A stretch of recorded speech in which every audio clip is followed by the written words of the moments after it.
back to Routine 1D. In this video, I'm going to be talking about the best and worst breads for diabetics in my personal opinion. And I'm going to be making like a sort of a list of the breads that I think are good and the breads I think are bad. And this list is going to be based on if they're low in carbs, if they're high in fiber, and if they have no added sugars, as low in carbs will cause less of like a blood sugar spike in general. High in fiber will cause slow digestion, which will cause a slower blood sugar spike and a more of a less of a sudden blood sugar spike, and then also no added sugar, which added sugar is found common in lots of breads and is a really big problem as it increases your blood sugar really fast. So starting with the worst foods, the worst breads for diabetics, we have a white bread. White bread is a really common bread, but it's really bad for diabetics as it contains it's made purely of flour. It also has basically no fiber usually, and a lot of white breads that you might find around in, like, for example, Target or Costco or your shopping centers, they a lot of them contain sugar, which is also really bad for diabetics and can cause blood sugar spikes. So in general, eating white bread is like eating pure sugar and flour, and it will cause your blood sugar to spike really quickly as it has no fats or it has no fiber, which slows down your blood sugar spikes. So not only they're high in carbs, low in fiber and fats, but also has a lot of them have added sugars. So this is why white bread is really bad. Next, we have the French baguette or any Italian breads that are long. This is my favorite type of bread, but I have to admit that it's like one of the worst breads for diabetics. This is because they're also made out of white flour and have little to no fiber usually.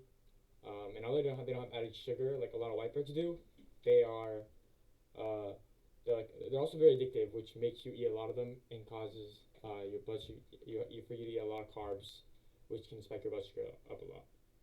So yeah, although they don't have sugar in them, they have a lot of carbs and they have a lot of refined white flours, which just increase your blood sugar really fast and will keep your blood sugar elevated as they're so high in carbs. Next, we have an even worse option in my opinion, which is bagels and croissants. This is because bagels are packed with carbs and can have like 50 grams of carbs in like one bagel. This is like a really, really massive amount. This is like an entire meal worth of carbs, more even usually. And they also have like basically no fiber, and the flour used is white refined flour. Furthermore, they also have basically no fiber, basically no fats, and a lot of bagels even have sugar inside of them, which makes it even worse. Croissants are maybe even worse because not only they have a lot of carbs, they're basically no fiber, they're white flour, but also they're loaded with butter, sugar, and refined flours, which cause them to be full of. And although butter has fats in them, most of it is unhealthy fats that will keep your blood sugar elevated for a longer period of time instead of making your blood sugar spike slower. So it'll just keep your blood sugar elevated for a really long period of time. So it'll be even worse than regular than if it weren't to have fats. Next, we have regular sandwich bread. For example, like even wheat versions of regular sandwich bread that you have, like wheat sandwich bread is usually bad because it has a very small amount of whole wheat mixed in with regular white bread or regular blood sugar spiking bread. And this is a really bad option because although it's like marketed as like good, it's actually just pretty much the same thing as white bread, and it has lots of refined flours and it's really low in fiber, so it doesn't really help with the blood sugar spike. So overall, this is a bad choice for diabetics. The last option, that is probably the worst one out of all of them, is flavored and sweetened breads. This is something that like you 100% have to avoid unless your blood sugar is low, as these are pretty much just sweets with lots of added sugar. So not only do they have refined flours, they also have lots of added sugars. Some examples of these breads are like Hawaiian breads, banana breads, even sometimes like pumpkin breads, cinnamon swirls. For example, they have like 5 to 6 grams of sugar per like small piece. So yeah, they have a lot of sugar, which will increase your blood sugar for a long period of time. Some of these breads even have honey in them, which is even worse for diabetics, as you know. And yeah, so these are the 5 worst breads for diabetics. Next, we have the best ones. So this is where we have better options for diabetics. So starting with the most common one, I guess, is 100% whole grain bread.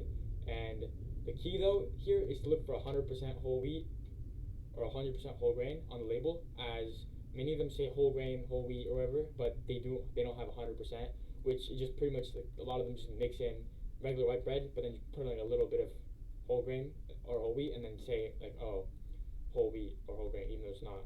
So yeah, these breads contain lots of fibers, which kind of slow the digestion of the bread and prevent the blood sugar spike from happening. So that's like the biggest key factor risk, that they have a lot of fiber. So a good tip that when you can look at whole grain bread is you can look at the back of the label and see if it has like at least 5 or 3 grams or whatever per slice.